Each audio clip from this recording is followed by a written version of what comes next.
حجامہ ایک ایسا طریقہ علاج ہے جس سے باڈی سے جسم سے گندا اور نقصان دہ خون نکال دیا جاتا ہے، اور پھر نتیجہ کیا نکلتا ہے کہ انسان بہت سی بیماریوں سے محفوظ ہو جاتا ہے، سیو ہو جاتا ہے۔ سینکڑوں سال پہلے سے بیماریوں سے چھٹکارا پانے کے لیے جدید طبی وسائل اور سہولتیں میسر نہیں تھیں، تو ان روایتی طریقوں سے بیماریوں سے نجات حاصل کی جاتی تھی۔ اس میں بہت ہی ایک ایفیکٹو طریقہ سمجھا جاتا تھا حجامہ۔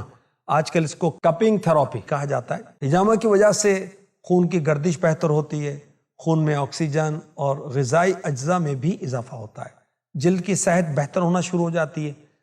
حجامے سے کیل، محاسوں اور ایگزیما جیسی جلد کی بیماریوں کے خطرات بھی کم ہو جاتے ہیں۔ سانس کی بیماریوں سے بھی شفا حاصل ہوتی ہے۔ کپنگ تھراپی یعنی حجامہ پچنا، اس سے سینے اور پھیپھڑوں کے تناؤ میں کھچاؤ میں کمی آتی ہے، پھیپھڑوں کی کام کرنے کی صلاحیت میں اضافہ ہوتا ہے، اور اس سے کیا فائدہ ہوتا ہے کہ بلغم کو جسم سے خارج کرنے میں مدد ملتی ہے۔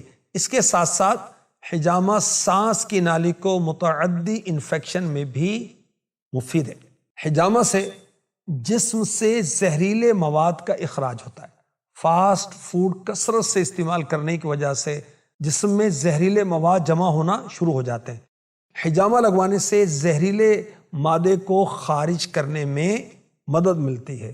دائمی تھکاوٹ سے بچنے کے لیے حجامہ ایک بہترین آپشن ثابت ہو سکتا ہے۔ حجامہ کو زخموں کا بہترین علاج بھی سمجھا جاتا ہے، کیونکہ اس کے ذریعے